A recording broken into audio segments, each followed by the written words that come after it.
Hello everyone, welcome you all at Lokesh sir unlimited study zone. So बेटा आज हम नया टॉपिक स्टार्ट कर रहे हैं ग्रेविटेशन। ठीक है, आप लोग यदि देखना चाहें, जो लोग डिवाइस लेकर के आए हैं, मैंने टैग कर दिया, इसको ओपन कर लें। वैसे भी ज़्यादा ज़रूरत नहीं, अभी तो बोर्ड पे फोकस करेंगे हम लोग। तो बच्चों हमारे पास ग्रेविटेशन एक बड़ा चैप्टर है। एंड सबसे पहले ग्रेविटेशन वर्ड का नाम सुनते हो तो आपको क्या लगता है? देखिए आपको ग्रेविटेशन वर्ड जो है, ग्रेविटेशन वर्ड का मतलब क्या होता है? GravION, gravitation. देखिए ग्रेविटेशन वर्ड अलग है, ग्रेविटी अलग है, ग्रेविटेशनल एक्सेलरेशन अलग है। तीनों चीजें बहुत अलग अलग हैं, इनको अच्छे से समझिए। बेटा ग्रेविटेशन क्या है? ग्रेविटेशन बेटा, ग्रेविटेशन एक प्रकार का फोर्स है, या ग्रेविटेशन एक प्रकार का नेचर है। सबसे पहली बात करेंगे, ग्रेविटेशन क्या है बेटा? एक प्रकार का नेचर है। बेटा किसका नेचर है? एक बॉडी का। किसका नेचर है बेटा? बॉडी का, जिसका मास है, जिसका कुछ मास है। कोई भी बॉडी है बेटा जिसका कुछ मास है, उस बॉडी का नेचर क्या होगा बेटा? ग्रेविटेशन। अब बेटा अगर मास बहुत ज्यादा है तो आपको ग्रेविटेशन दिखाई देगा, और अगर मास बहुत कम है बेटा तो आपको ग्रेविटेशन दिखाई नहीं देगा। क्योंकि जो बॉडी जितनी ज्यादा मासिव होगी बेटा, उसका ग्रेविटेशनल इफेक्ट उतना खतरनाक होगा। समझ में आ गया? जैसे आप चींटी से नहीं डरते, शेर से डरते हो, ठीक है ना? तो है तो दोनों ही क्या है? ऑर्गेनिज्म है ना, क्लियर ना? लिविंग ऑर्गेनिज्म है दोनों, मगर इफेक्ट ज्यादा किसका पड़ेगा? शेर का।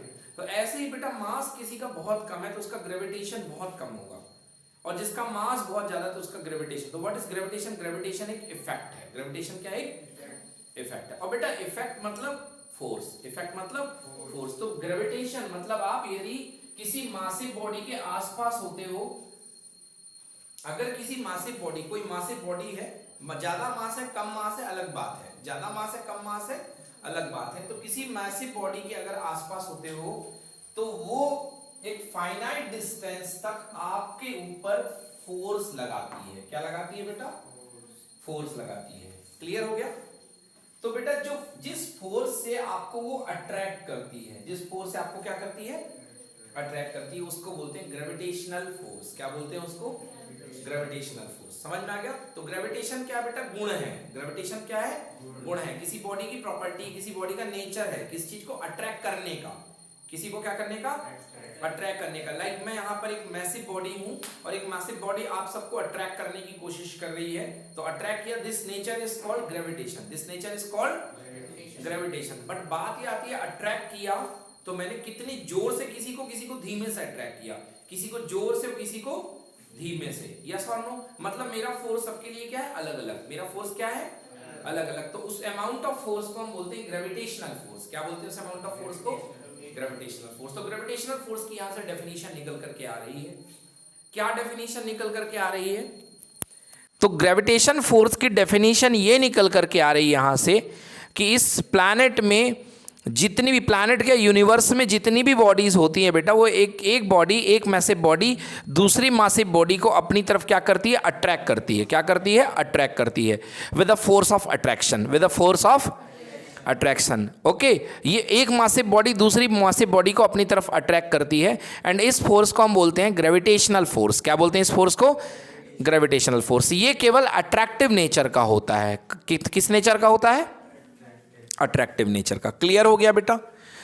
क्लियर हुई मेरी बात की नहीं आई समझ में? अब आप यहाँ पे एक सवाल कर सकते हैं कि सर ये बताइए कि अगर आप मैसिव बॉडी हैं, एंड यूजुअली हमारा मास तो आप देख रहे हो आप सबसे तो ज़्यादा ही है, बोलिए यस कि नो? हमारा मास आपसे सबसे क्या है? ज़्यादा है। लाइक आई एम 71 किलोग्राम, तो आप लोग तो 40-50 समथिंग इतने के ही हैं।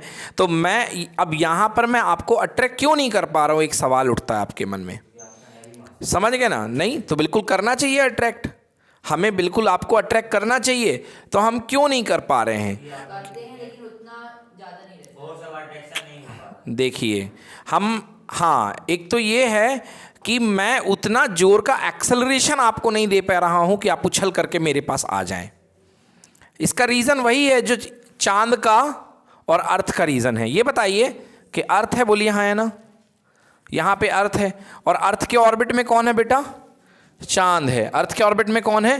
तो अर्थ बेटा जो है अट्रैक्शन फोर्स लगा रही कि नहीं लगा रही चांद के ऊपर? लगा रही है, फिर भी चांद बेटा गिर क्यों नहीं पा रहा है? फिर भी चांद गिर क्यों नहीं पा रहा है? समझ गए ना? मतलब अर्थ जो है चांद को खींच के नहीं ला सकती है, उसका रीज़न क्या है? बेटा बिल्कुल बात सही है, यही फोर्स है, यही फोर्स है बेटा, समझो मेरी बात को, फोर्स यही लगेगा बेटा। और जितना अर्थ चांद पे लगाएगी चांद उतना अर्थ पे लगाएगा, जितना अर्थ चांद पे लगाएगी चांद उतना अर्थ पे लगाएगा। भले मास कम है, भले मास कम है, फोर्स दोनों का इक्वल रहेगा बेटा, क्योंकि हम पढ़ने वाले हैं ग्रेविटेशनल फोर्स, और अभी आएगा। ग्रेविटेशनल फोर्स की वैल्यू होती capital G m1 m2 upon r²। तो यहाँ पे दोनों का मास कंट्रीब्यूट होता है, तो हमारा 2 है, तुम्हारा 3 है, मल्टीप्लाई करके तो 6 ही आएगा ना। तो जितना मास हम तुम पे लगा रहे हो उतना मास तुम हम पे लगा रहे हो। क्लियर हो गया? क्लियर हो गया कि नहीं हो गया? तो एक बात तो ये हो गई। दूसरी चीज़ बेटा, एक बहुत अच्छा कॉन्सेप्ट है यहाँ पे जो मैं आपके सामने बोलने जा रहा हूँ। किसी चीज़ को बेटा, किसी चीज़ को अपनी तरफ खींचने के लिए एक निश्चित एक्सेलरेशन की ज़रूरत होती है। किसकी ज़रूरत होती है? एक फिक्स एक्सेलरेशन की। एक फिक्स अमाउंट ऑफ फोर्स के साथ साथ आपको एक फिक्स अमाउंट ऑफ एक्सेलरेशन भी मिलना चाहिए। अगर उतना एक्सेलरेशन आपको नहीं मिल पाएगा, जैसे गाड़ी स्टार्ट करना है बट किक तो मारनी पड़ेगी ना, या आपको स्पार्क तो देनी पड़ेगी, तो इस तरीके से यहाँ पर भी एक एक्सेलरेशन की ज़रूरत पड़ेगी। अभी मैं जब प्रूफ कराऊंगा आपको कि चांद क्यों नहीं अर्थ चांद को क्यों नहीं अपने ऊपर गिरा लेता है, तो आपको पता चल जाएगा कि क्यों नहीं गिरा पाता है। समझ गए ना? जो उसके ऊपर एक्सेलरेशन होता है बेटा वो कम होता है। क्या होता है? एक्सेलरेशन कम होता है। ठीक है ना? अभी एक बात तो ये हो गई है। चलिए तो हम वापस आते हैं, बहुत दूर चले गए। हम बात कर रहे थे ग्रेविटेशन की। तो ग्रेविटेशन हर एक बॉडी का नेचर है, चाहे वो मक्खी हो चाहे वो चींटी हो, उसका भी नेचर है। अब मैं यहाँ पर बात कर रहा था कि हमारा ग्रेविटेशन आपके लिए आपको क्यों नहीं दिखाई देता है। देखिए हम सब बैठे हुए हैं किसके ऊपर? अर्थ के ऊपर। किसके ऊपर? अर्थ के ऊपर। भाई ये हम बैठे हुए हैं, मान लो, वैसे तो इतनी दूर में न जाने हम कहाँ, कोई इंडिया में होगा और कोई कहीं पहुँच चुका होगा, इतनी दूर बहुत है। समझ में आया? क्लियर हो गया कि नहीं हुआ? तो बेटा अब ये देखिए बेटा, हम लोगों पर एक सुपर मासिव बॉडी फोर्स लगा रही है। ये भी फोर्स लगा रही कि नहीं लगा रही है? और जितना ये हम पे लगा रही है उतना हम इस पे भी लगा रहे हैं। ये तो रूल होता है। मतलब हम जितना जोर से अर्थ हमें खींचेगी उतना जोर से हम भी अर्थ को खींचेंगे, और ये बॉडी भी जितना जोर से अर्थ खींचेगी ये भी इतना खींचेंगे। दोनों बंधे हुए हैं। अब ये बताइए इनके बीच में लगने वाला फोर्स क्या इनके फोर्स को टक्कर दे पाएगा कि नहीं दे पाएगा? अरे ये कितना भारी है भाई, ये कितनी भारी है, 10⁻27 किलोग्राम माय डियर। तो यहाँ पे जो मास बनेगा 10⁻27 का बनेगा, और उसके सामने हम इत्तू से हैं। क्यों बेटा? जब मैं इसका मास लिखूंगा, मास ऑफ अर्थ, तो एक जगह 10⁻27 किलोग्राम आएगा, और हम दोनों के मास कितने में है? किलोग्राम में है। कितने में है बेटा? किलोग्राम में। कोई बहुत भारी हो गया तो 100 किलोग्राम का हो गया, तो कहाँ 10⁻2? बताओ, अर्थ के मास के सामने कुछ लगेगा? मतलब तुम्हें कोई पहले ही बड़ी जोर से खींच के रखा हुआ है, और तुम सोच रहे हो कि तुमको मैं अपना ग्रेविटेशन का दम दिखाऊं। दिखा पाओगे क्या? अरे तुमको एक बेहतरीन ऑब्जेक्ट ने खींच के रखा, तुम उसके ऑलरेडी उसके ग्रेविटेशन फील्ड में बंधे हुए हो तुम, और उसके ग्रेविटेशन पुल में बंध करके तुम मेरे साथ कैसे समझा सकते हो? हाँ आ सकते हो। फिर उसके लिए क्या है? फिर उसके लिए यह है कि किसी दिन जुपिटर आए, और जुपिटर आते आते आते आते हमारे एटमॉस्फेयर में घुसते हुए यहाँ कहीं निकल जाए। समझ गए? कल्पना की बात कर रहा हूँ, ऐसा नहीं होना चाहिए। ठीक है ना? तो यदि यहाँ से जुपिटर आया अपनी शेल से भटक करके, और आ करके किसी दिन यहाँ पर मॉर्निंग वॉक या इवनिंग वॉक करते हुए निकल जाए, मालूम क्या होगा? जुपिटर अर्थ का कई गुना भारी है, 211 213 मुझे राइट करेक्ट नहीं, मगर कई गुना भारी है, सैकड़ों गुना। अर्थ से सैकड़ों गुना बड़ा है बच्चों जुपिटर। तो जुपिटर जब आएगा बेटा, तो जुपिटर का मास अर्थ के मास का कितने गुना है? कई हजार गुना है, कई हजार गुना। तो उसकी ग्रेविटेशन तुम लोग के लिए ज़्यादा होगा अर्थ से कि कम होगा? ज़्यादा होगा। तुम अर्थ की सरफेस छोड़ करके सब के सब चले जाओगे उसके अंदर। यहाँ जो बिल्डिंगें खड़ी हुई हैं बड़ी बड़ी, घुमा दूँ तुझे बुर्ज खलीफा बेटा, वो भी घूमने वाला भी, और ये भी चले जाएंगे सब के सब। समझ गए कि नहीं समझे? ये कैसा सवाल किया इसने? ये कह रही हम लोग जिंदा, ये कह रही हम लोग जिंदा रहेंगे। बेटा ये बताओ जब ये बिल्डिंग टूट टूट करके जाएंगी, मतलब तुम समझ रहे हो कितना जोर का अट्रैक्शन होगा। बड़ा सा तूफान आएगा, क्या आएगा? बड़ा सा तूफान आएगा, सारी चीज़ें टूट टूट करके उसके ऊपर जाएंगी। समझ में आ गया? हाँ, पानी भी उड़ेगा बेटा, पानी भी उड़ करके चला जाएगा, ठीक है ना। ये जो पानी आता है समुद्र में बेटा, ये किसके अट्रैक्शन के कारण आता है? चांद के अट्रैक्शन के कारण। समझ में आ रहा है?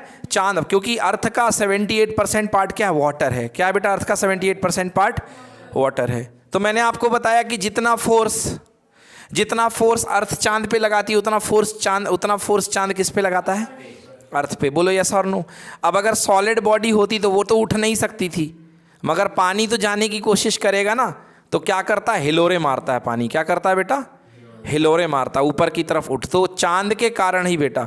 और चांद जब नियरेस्ट पोजीशन पे होता है बेटा, तो उस दिन हाई टाइड होते हैं। क्या होते हैं? High Tide. हिंदी में ज्वार भाटा बोलते हैं। हाई टाइड्स बेटा, हाई टाइड लो टाइड मतलब पानी का ऊपर आना और पानी का नीचे जाना। समझ में आ गया? हाई टाइड में समुद्र आगे की ओर आ जाता है, फिर लो टाइड में कहाँ चला जाता है? पीछे की ओर। तो हाई टाइड जब होती तो वार्निंग दी जाती सी शोर के किनारे की, भैया आज मत जाना, आज हाई टाइड है, पानी बहुत तेजी से आगे आएगा। समझ में आ गया? अब ये तो बेटा आप कैलेंडर में देखेंगे ना, ये आपको वार्निंग हो जाती है, ठीक ना, आपको बता दिया जाता है। देखिए जब आपको सूर्य ग्रहण, चंद्र ग्रहण, सब तारीखें आपको पता है, किस दिन अमावस्या होगी, किस दिन पूर्णिमा होगी, जब इसके बारे में आपको पता है, तो जिस दिन नियरेस्ट डिस्टेंस वगैरह होती है सब आपको बता दिया जाता है, ठीक ना। तो साइंस इतना आगे है, ये बता दिया जाता है। चलिए, तो मैं इंट्रोडक्शन लेके चला था। What is gravitation? It is the nature. Gravitation क्या है? किसका है? मास का। किसका है? मास का है। Nature of mass. मास का कौन सा नेचर है? जो अपने नियर बाई ऑब्जेक्ट को अट्रैक्ट करता है ना। मतलब this attractive property is called gravitation. Okay. And इस अट्रैक्टिव प्रॉपर्टी के अंदर जितना फोर्स वो लगाएगा, that amount of force is called gravitational force. तो दो चीज़ें होगी, ग्रेविटेशन बता दिया, दूसरी चीज़ मैंने ग्रेविटेशनल फोर्स बता दी। अब बात करते हैं ग्रेविटेशनल फोर्स कैसे निकाला जाता है। तो न्यूटन का famous law, Newton's law of universal law of gravitation, ठीक है बेटा। ये फोर्स को, ग्रेविटेशन फोर्स को फंडामेंटल फोर्स की कैटेगरी में रखा गया है। मतलब ये नेचुरल फोर्स है। कौन सा फोर्स है बेटा? ये कोई हम लोगों ने बनाया नहीं है, ये नेचुरल फोर्स है। तो प्रकृति के अंदर 4 फंडामेंटल फोर्सेस होते हैं, उनमें से ये एक है। समझ में आ गया? यस। तो बेटा हम पढ़ने वाले हैं Newton's law of gravitation. Newton's law of gravitation,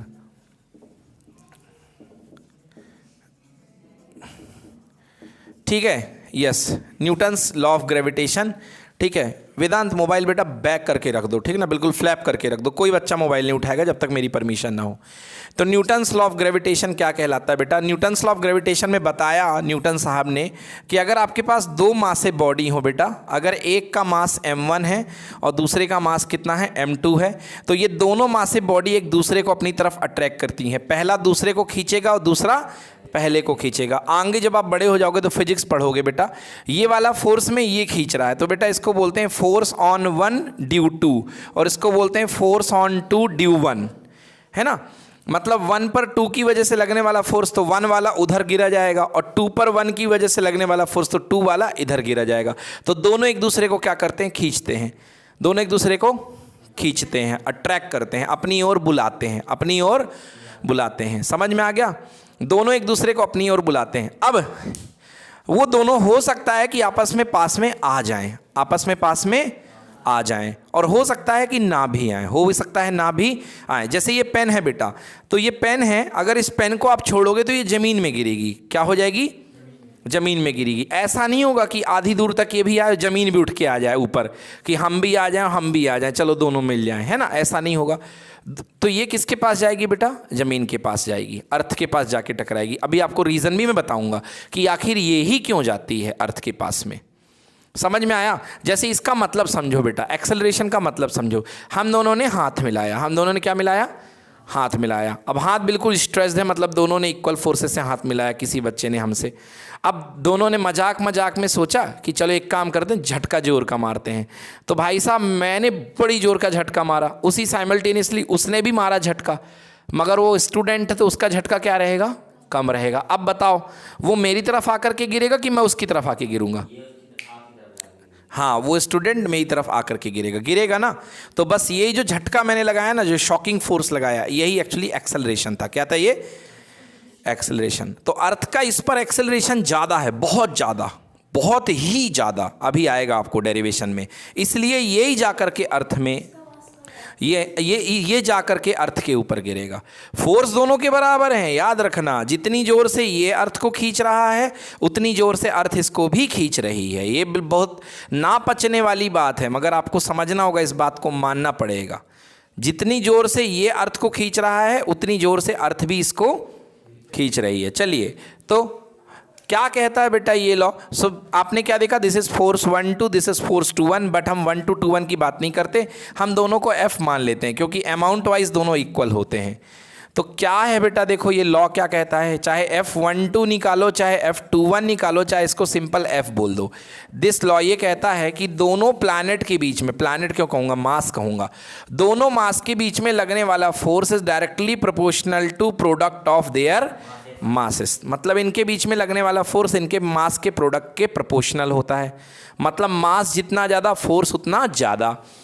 second, force is inversely proportional to इनके बीच की डिस्टेंस का स्क्वायर, इनके सेंटर के डिस्टेंस का। मेरी बात सुनना, सेंटर के बीच की डिस्टेंस, यस, बाहर की डिस्टेंस की बात नहीं हो रही है, सेंटर के बीच की डिस्टेंस। मतलब ये फोर्स कहाँ से कहाँ लगता है? Centre to centre, centre to, और सेंटर टू सेंटर लगने वाले फोर्स को बच्चों बोलते हैं सेंट्रल फोर्स। क्या बोलते हैं?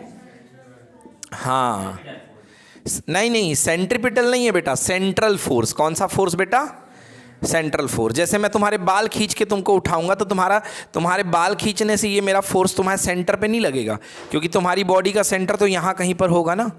बोलो यस और नो। अगर मैं किसी को बाल खींच लिया, किसी के कान खींच लिए, तो उस पर लगने वाला फोर्स बेटा सेंटर से नहीं अप्लाई होगा, उस पर लगने वाला फोर्स बेटा यहीं से अप्लाई होगा। यस और नो?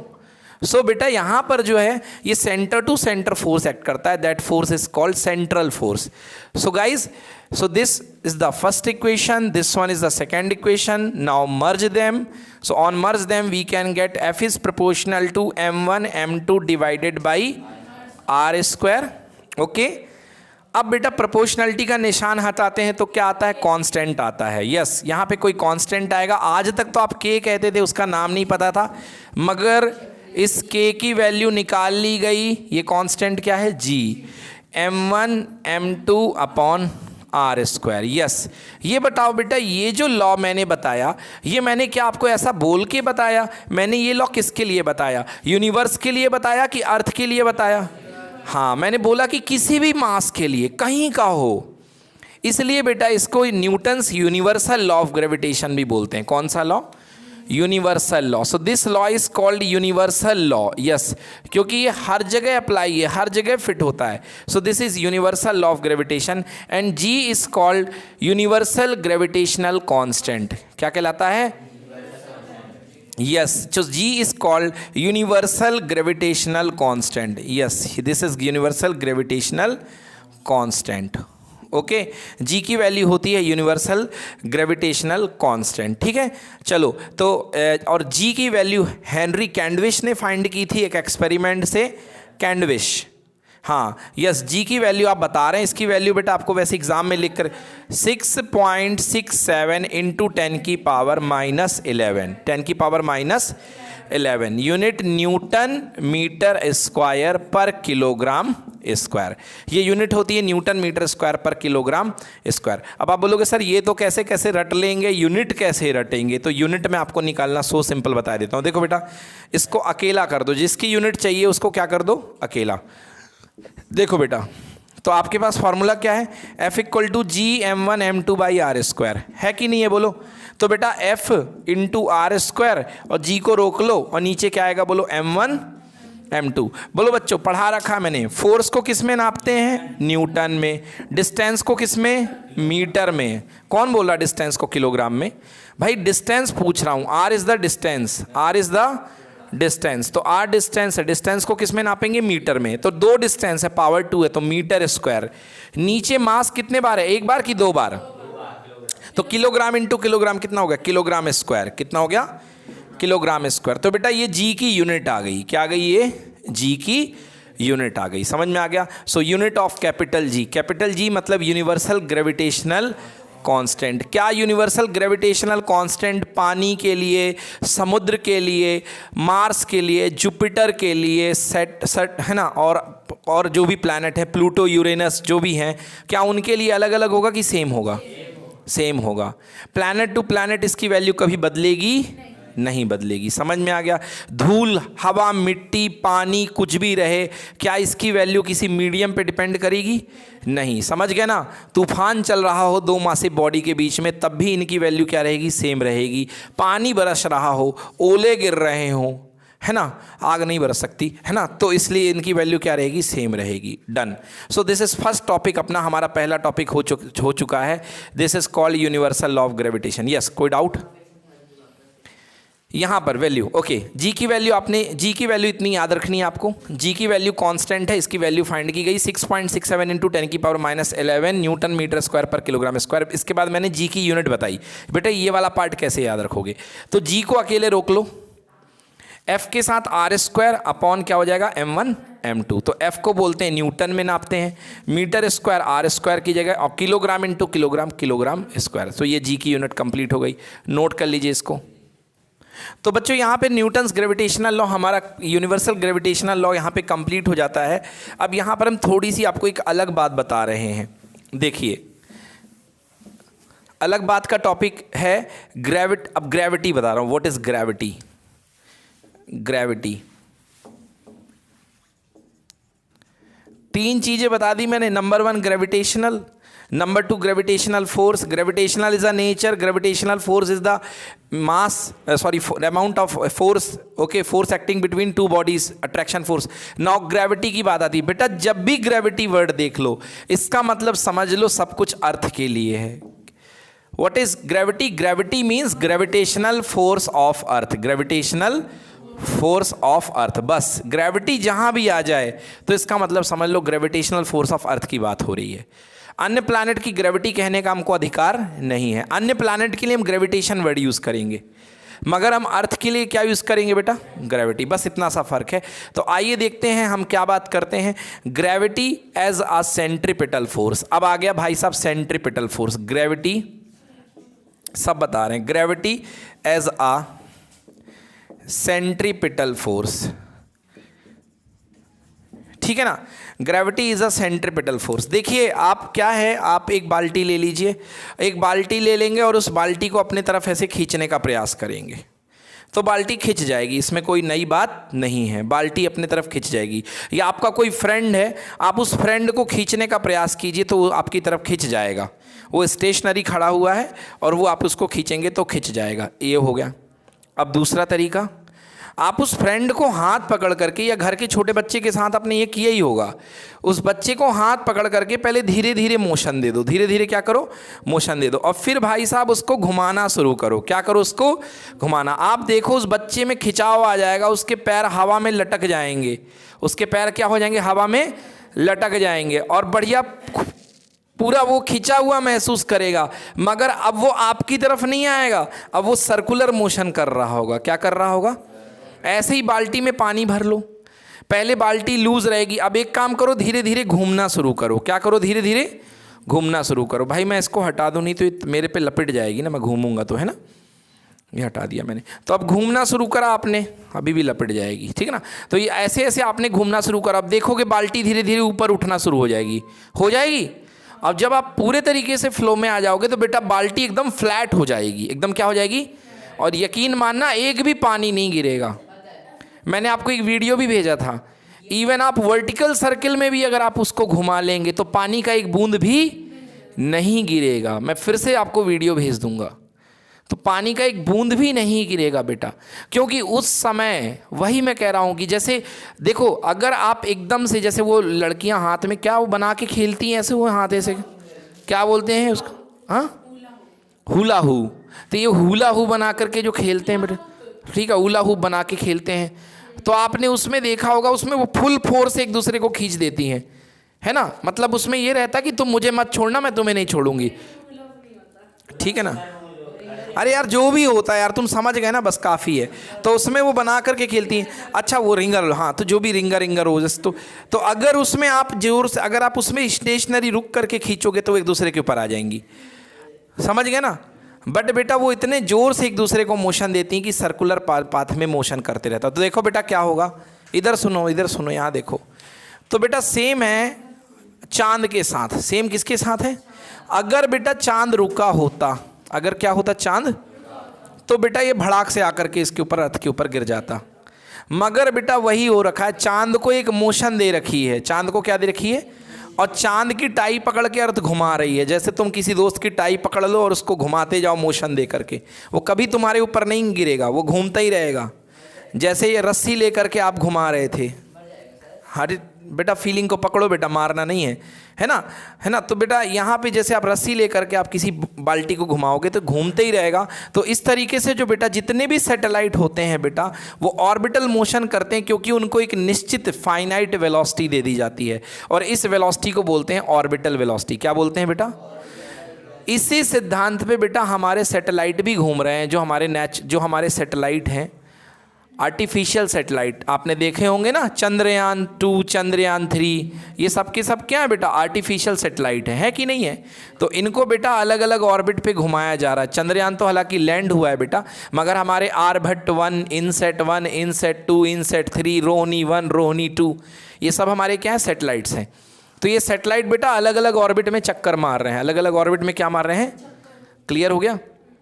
और इनको चक्कर मारने के लिए किसी फ्यूल की ज़रूरत नहीं है, ग्रेविटेशन फोर्स ही काफ़ी है अर्थ का इनको घुमाने के लिए। क्लियर हो गया? बस एक बार वेलोसिटी दे करके छोड़ दो, ये ज़िंदगी भर किसी फ्यूल के बिना ही चक्कर काटते रहेंगे। Any problem? यस। तो बेटा ये देखिए, ये आपके पास में इस तरीके से ये घूम रहा है। तो सवाल ये है कि यहाँ पर इसको घुमाने के लिए क्या चाहिए बेटा? सेंटर की तरफ फोर्स। किसी भी चीज़ को आप रस्सी पकड़ के बाल्टी को घुमा रहे हैं, वो तब तक घूमेगी जब तक आपने रस्सी पकड़ के उसे खींच रखा है। बोलो यस और नो? जब तक रस्सी पकड़ के आपने खींच रखा है। उस बच्चे को याद करिए, उस बच्चे को आप तब घुमा पा रहे हो जैसे ही जब तक आपने बच्चे के हाथ पकड़ रखे हैं। यस कि नो? जैसे ही हाथ छोड़ दोगे वैसे ही बच्चा नीचे गिर जाएगा उसी स्पॉट पे। यस कि नो? है ना? तो हाँ ठीक, वटेवर जो भी है, तो बेटा मतलब गिर जाएगा। तो यहाँ पर भी ये फोर्स लगा रखा है, किसने? अर्थ ने। किस पे लगा रखा है? मून पे लगा रखा है। तो बेटा अर्थ जो है मून पे कौन सा फोर्स लगा रहा है बेटा? Gravitational force. क्या लगा रहा है? और इस ग्रेविटेशनल फोर्स का इस्तेमाल मून किसके लिए कर रहा है? घूमने के लिए। मतलब फोर्स हमारा, समझ गए ना? हम आपको पकड़ करके टाई में पकड़ करके खींच रहे हैं, और उस खिंचाव वाले फोर्स से आप खींचे नहीं चले आ रहे हो, आप घूम रहे हो। तो ये फोर्स जो घुमाता है उसको बोलते हैं सेंट्रीपिटल फोर्स। क्या बोलते हैं? नहीं बेटा, सेंट्रीपिटल हमेशा सेंटर अंदर की तरफ लगता है। किसकी तरफ लगता है? अंदर की तरफ। किसकी तरफ लगता है बेटा? अंदर की तरफ। समझ में आया? तो सेंट्रीपिटल फोर्स हमेशा बेटा अंदर की तरफ लगेगा। बाहर की तरफ जो फोर्स लगता है बेटा उसको बोलते हैं सेंट्रीफ्यूगल। क्या बोलते हैं उसको? हाँ, अंदर की तरफ जो लगेगा उसे सेंट्रीपिटल बोलते हैं। बोलिए क्लियर हो गया? क्लियर हो गया ना? तो सेंट्रीपिटल फोर्स बेटा ये लगा करता है, मतलब ग्रेविटेशनल फोर्स क्या प्रोवाइड करता है? Centripetal force. ग्रेविटेशनल फोर्स क्या प्रोवाइड करता है? फोर्स। तो बच्चों जितने भी सैटेलाइट घूम रहे हैं सबके सब अपने मेन प्लैनेट के कारण जो उनको फोर्स मिल रहा है, सेंट्रीपिटल फोर्स मिल रहा है, उसके कारण घूम रहे हैं। और सेंट्रीपिटल फोर्स क्या बन जाता है? सॉरी, ग्रेविटेशनल फोर्स के कारण घूम रहे हैं। किसके कारण घूम रहे हैं? और ग्रेविटेशनल फोर्स क्या बन जाता है? Centripetal force. क्लियर?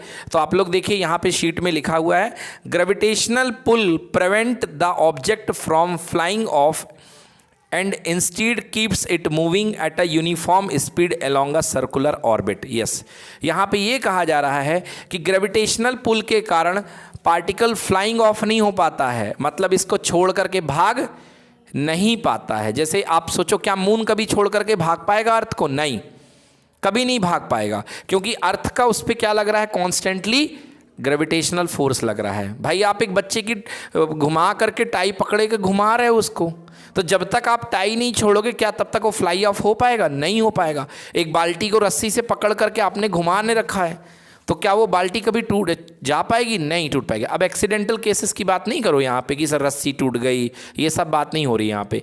बस ये है कि आप उसको घुमा रहे हो और वो घूमती रहेगी। मेन इंपॉर्टेंट बात क्या है?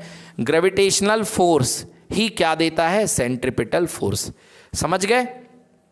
क्लियर हो गया ना? बस थोड़ा ही सा फर्क है। ग्रेविटेशनल फोर्स जो खिंचाव होता है वो क्या बन जाता है? Centripetal force. समझ गए? तो अगर चांद यदि रुका होता बेटा, तो चांद रुका होता तो फटाक से आके अर्थ पे गिर जाता। मैंने फोर्स चैप्टर में आप लोगों को सेंट्रिपिटल फोर्स की डेफिनेशन पढ़ाई थी, फोर्स वाले चैप्टर में। क्या थी? देखिए, सेंट्रिपिटल फोर्स इक्वल्स टू होता है mv²/r। mv²/r।